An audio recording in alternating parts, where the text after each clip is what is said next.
प्रिय मित्रों, नमो नमः। प्रिय मित्रों, आज हम अपने इस वीडियो में अध्ययन कर रहे हैं हमारी एनसीईआरटी द्वारा निर्धारित कक्षा 8 की संस्कृत की पाठ्यपुस्तक रुचिरा से द्वितीय पाठ अर्थात दूसरे पाठ, जिसका नाम है बिलस्य वाणी न कदापि में श्रुता। बिल की वाणी, बिल की आवाज़, ना नहीं कदापि कभी भी, मैं श्रुता मैंने नहीं सुनी। बिल की अर्थात गुफा की आवाज़ मैंने कभी भी अपने जीवन में नहीं सुनी। तो आइए इस छोटी सी कहानी का अध्ययन करते हैं, सरल भाषा में समझने का प्रयास करते हैं।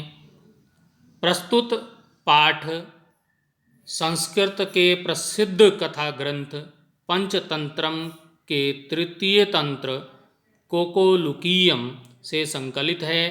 पंचतंत्र के मूल लेखक विष्णु शर्मा जी हैं। इसमें 5 खंड हैं जिन्हें तंत्र कहा जाता है। इनमें गद्य पद्य रूप में कथाएं दी गई हैं, जिनके पात्र मुख्यतः पशु पक्षी हैं। मतलब पंचतंत्र की जो कहानी है उसमें मुख्य रूप से पशु पक्षियों के माध्यम से जो उसके नायक हैं वो पशु पक्षी हैं, उनके द्वारा ही कहानी को समझाया गया है। तो इसमें भी पशु पक्षियों को लिया गया है। तो आइए पाठ का पढ़ना प्रारंभ करते हैं, उसके हिंदी अनुवाद को जानते हैं। कस्मिंश्चिद वने खरन खरः नाम सिंह प्रतिवसति स्म। किसी जंगल में खरन खर नाम का एक शेर रहता था। स कदाचित् इतस्तः परिभ्रमणः क्षुब्धार्थ न किंचिदपि आहारम प्राप्तवान। वह इधर उधर, वो एक बार क्या हुआ, इधर उधर, इतस्ता होता इधर उधर, वह एक बार इधर उधर परिभ्रमण घूमते हुए, क्षुब्धार्थ मतलब भूख लगी हुई थी उसे, भूखा, न किंचिदपि भूखा था लेकिन उसे कुछ भी, किंचिदपि कुछ भी, आहारम प्राप्तवान कुछ भी आहार उसे भोजन प्राप्त नहीं हुआ। वह कभी इधर उधर घूमता रहा, भूख से पीड़ित, उसे कुछ भी भोजन प्राप्त नहीं हुआ। ततः सूर्यास्त समय एकां महतीं गुहां दृष्ट्वा, तब सूर्य अस्त के समय, जब सूर्य छिप रहा था, उस समय उसे एक बहुत बड़ी गुफा दिखाई दी। स अचिंतयत, उसने सोचा, गुफा को देखकर उसने सोचा, नूनम एतस्याम गुहायाम रात्रो कोयपि जीव आगच्छति। अवश्य ही इस गुफा में रात में कोई जीव आता है, निश्चय ही इस गुफा में रात में कोई जीव आता होगा।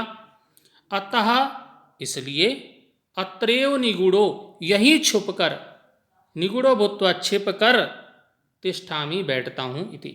ये सोचा उसने कि निश्चय ही इस गुफा में रात में कोई ना कोई जीव तो आता ही होगा, और इसलिए यहीं छिप कर बैठता हूँ गुफा में, और जैसे ही वो जीव आएगा उसको मैं खा जाऊंगा और मेरी भूख मिट जाएगी।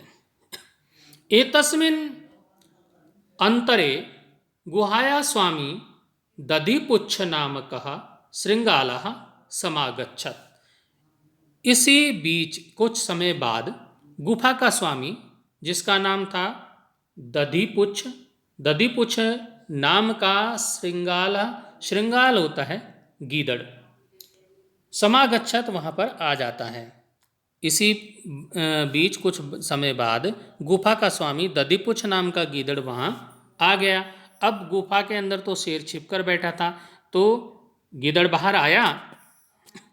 स च यावत पश्यति, उसने जब आकर, स च यावत पश्यति, उसने जहाँ तक देखा, देखता हुआ आया, जमीन को देखता हुआ आया, वह जहाँ तक देखता था, तावत सिंह पद पद्धति, सिंह पद, सिंह के पैरों के, पद्धति होता निशान, शेर के पैरों के निशान, गुहाम प्रविष्टा, गुफा में प्रविष्ट होते हुए दृश्यते दिखाई दिए। जैसे गीदड़ आया, वह जहाँ जहाँ देखता जमीन पर, शेर के पैरों के निशान गुफा में प्रवेश करते हुए उसे दिखे, न च बहिरा आगता, लेकिन शेर के पैरों के निशान बाहर आते हुए उसे नहीं दिखे। गुफा में प्रवेश करते हुए शेर के पैरों के निशान तो दिखे, लेकिन बाहर आते हुए शेर के पैरों के निशान उसे नहीं दिखे।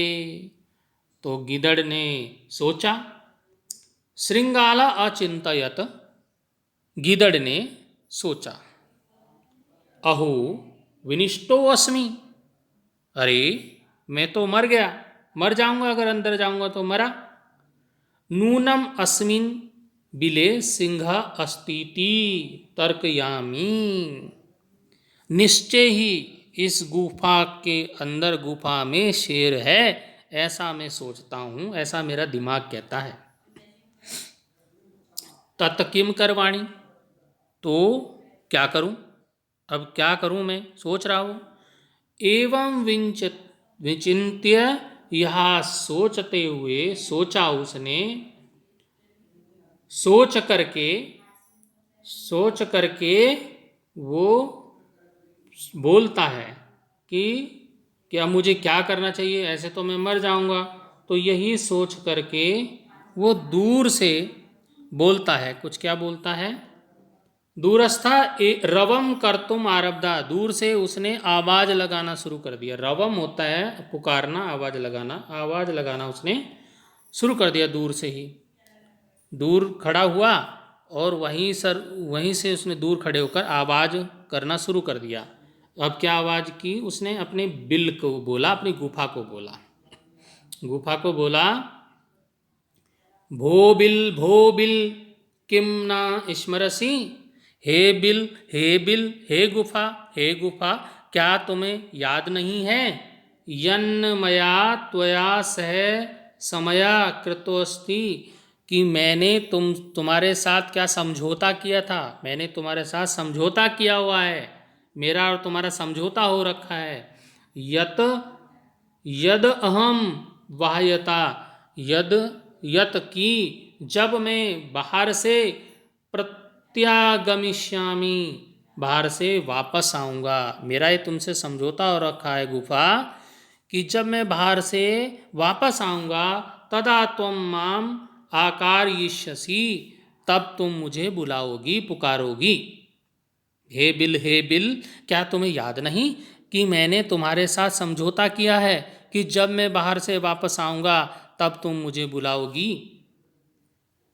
यदि तुम माम न आह्वयसि, यदि तुम मुझे नहीं बुलाती हो, तरहि अहम द्वितीयम बिलम यास्यामि इति, तो मैं दूसरे बिल में चला जाऊंगा, तब मैं दूसरी गुफा में रहूंगा। अथ ऐसा, एतत् श्रुत्वा, एतत् श्रुत्वा मतलब एतत् श्रुत्वा, इसके बाद यह सुनकर, जो उसने बोला दूर से, यह सुनकर सिंह अचिंतयत, शेर ने सोचा, शेर ने भी दिमाग लगाया, सोचा, नूनम एषा गुहा स्वामिनः सदा समाहनम करोति, निश्चय ही, शेर ने सोचा, निश्चय ही यह गुफा स्वामी को सदा बुलाती रहती होगी, निश्चय ही यह गुफा अपने स्वामी को सदा बुलाती है, परंतु मद भयात, परंतु मेरे डर से, ना किंचित वदती, मेरे डर से ये गुफा कुछ नहीं बोलती है, ऐसा शेर ने सोचा। और शेर ने आगे क्या सोचा, अथवा साध्वीरम उच्यते, अथवा यह ठीक ही कहा गया है, ठीक ही कहते हैं। एक श्लोक यहाँ पे दिया गया है, भय संत्रस्त मनसाम हस्तपादादिका क्रिया प्रवर्तन्ते न वाणी च पेपतुश्च अधिको भवेत। शेर ने सोचा, इस श्लोक में क्या सोचा कि भय से डरे हुए, क्या है यहाँ पे, भय संत्रस्त मनसाम, भय से डरे हुए मन वाले लोगों के, हस्त पादा हाथ पैर, अधिका क्रिया, हाथ पैर, हाथ और पैर की क्रियाएं, प्रवर्तन्ते न वाणी, और वाणी ठीक से काम नहीं करती।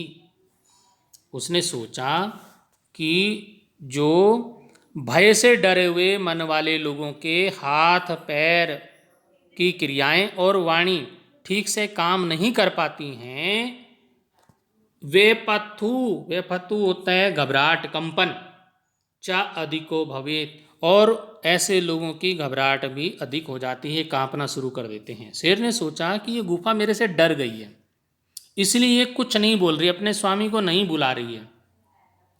और उसने एक श्लोक भी सोचा। उसने सोचा, यहाँ पे विष्णु शर्मा जी ने एक श्लोक दिया है उसके माध्यम से, कि शेर सोच रहा है कि ये गुफा मेरे से डर गई है, और भय से डरे हुए मन वाले लोगों के हाथ पैर की क्रियाएं और वाणी ठीक से काम नहीं कर पाती और घबराहट उनको अधिक हो जाती है, इसलिए गुफा कुछ नहीं बोल रही है। अब शेर सोचता है, तद अहम अस्य आह्वानम करोमि, तो मैं इसका आह्वान करता हूँ, इसको पुकारता हूँ। गीदड़ को नहीं तो भाग जाएगा तो मैं कहाँ से खाऊंगा, तो मैं इसको पुकारता हूँ। एवं स बिले प्रविश्य में भोज्यम भविष्यति, इस प्रकार वह बिल में प्रवेश कर जाएगा, गुफा में आ जाएगा और मेरा भोजन बनेगा। इत्थम विचार्य सिंह सहसा श्रृंगालस्य आह्वानम अकरोत, यह विचार करके, यह सोच करके शेर ने अचानक गीदड़ को पुकारा।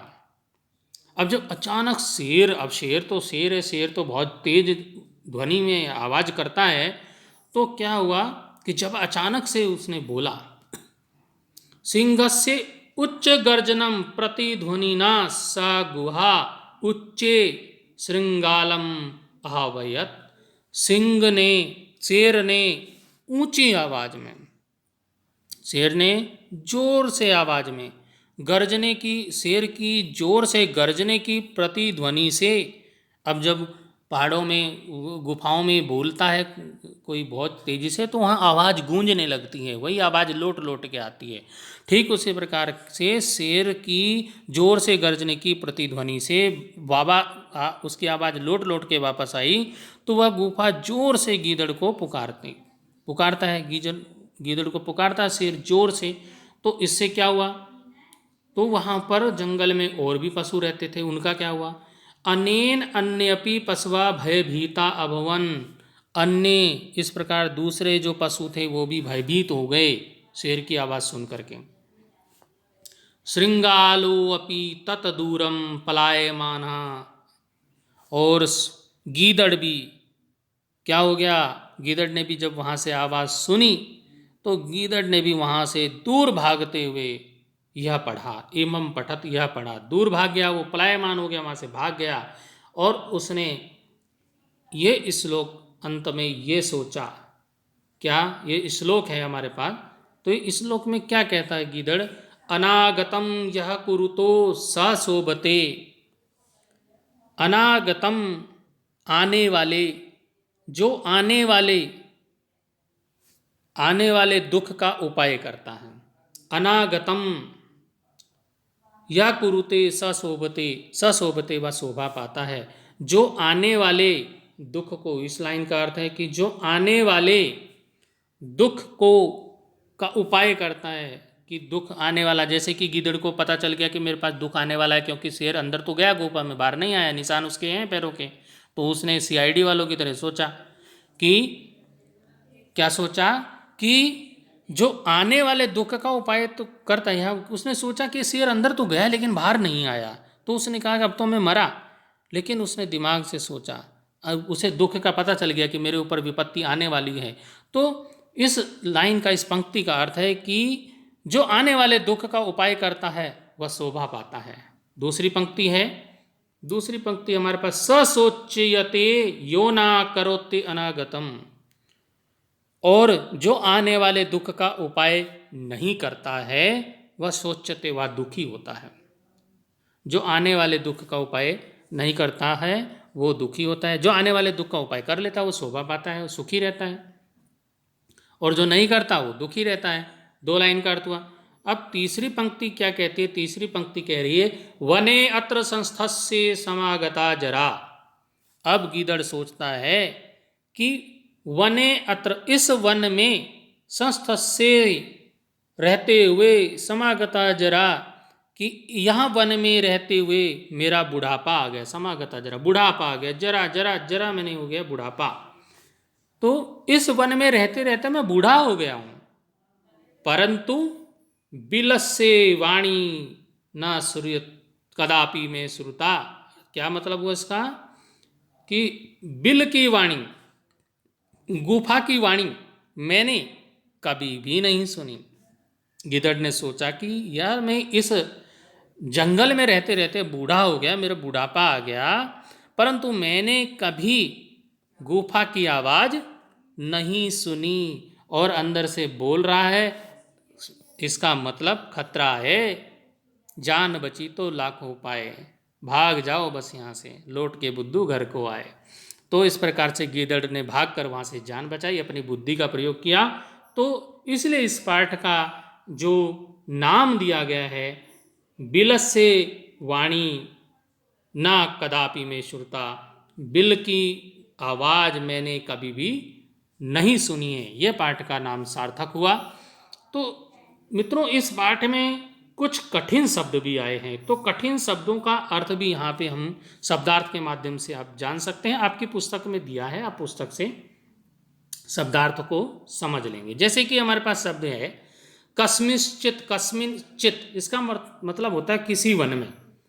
शुद्धार्थ क्षुधा और आर्थ से, भूख से व्याकुल था शेर, अंतरे होता है बीच में, और निगुड़ो भूतवा होता है छिप कर, शेर छिप गया था गुफा के बाहर। सिंह पद्धति, सिंह पद पद्धति का अर्थ हुआ शेर के पैरों के चिन्ह, निशान। रवा होता है आवाज की, उसने बाहर से जोर से आवाज की गिदड़ ने। यावत तावत होता है जब तक तब तक, और समय, समय का यहाँ पे शर्त का, समझौते का यहाँ पर अर्थ लगाया गया है। वाह्यतः बाहर से, यदि तरी होता है अगर तो, और तत्छुत्वा तत्श्रुत्वा वह सुनकर, और भय संत्रस्त मन साम, इसका अर्थ हुआ डरे हुए मन वालों का। हस्त पादा आदि का, हस्तपाद आदि का, हाथ पैर आदि से संबंधित यहाँ पे दिया है। और वेपथु एक शब्द आया है, वेपथु, वेपथु का अर्थ होता है मित्रों कंपन या घबराहट। अगला हमारा जो शब्द है वह भोज्यम, भोज्यम भोजन योग्य पदार्थ। सहसा, सहसा का अर्थ होता है एकाएक, अचानक से, और अनागतम आने वाले दुख को। सोच्यते होता है चिंतनीय होता है। संस्थस्य होता है रहते हुए। का के की का प्रयोग यहाँ पे किया गया है, षष्ठी विभक्ति संबंध का के की का प्रयोग किया गया है। जरा, जरा होता है यहाँ बुढ़ापा। कुरुते करोति, निराकरण करता है। और बिलस्य, बिल का होता है गुफा का, गुफा में जो रहता है उसका यहाँ पर बिलस्य का प्रयोग हुआ है। अब इसमें अभ्यास प्रश्न उत्तर हैं। तो ये वीडियो मित्रों काफ़ी बड़ा होता जा रहा है, तो अभी इस वीडियो की यहीं पर समाप्ति करते हैं। अभ्यास प्रश्न उत्तरों का अध्ययन हम अगले वीडियो में करेंगे। और मित्रों, किसी भी पाठ को अच्छी प्रकार से समझने के लिए उस वीडियो को पूरा अवश्य देखें। वीडियो को पूरा देखकर ही आप कहानी को अच्छी प्रकार से समझ सकते हैं, पाठ के अर्थ को अच्छी प्रकार से जान सकते हैं। तो मित्रों, अभी मैं इस वीडियो को यहीं पर समाप्त करता हूं। अगले वीडियो में हम अभ्यास प्रश्न उत्तरों का अध्ययन करेंगे। तब तक के लिए धन्यवाद।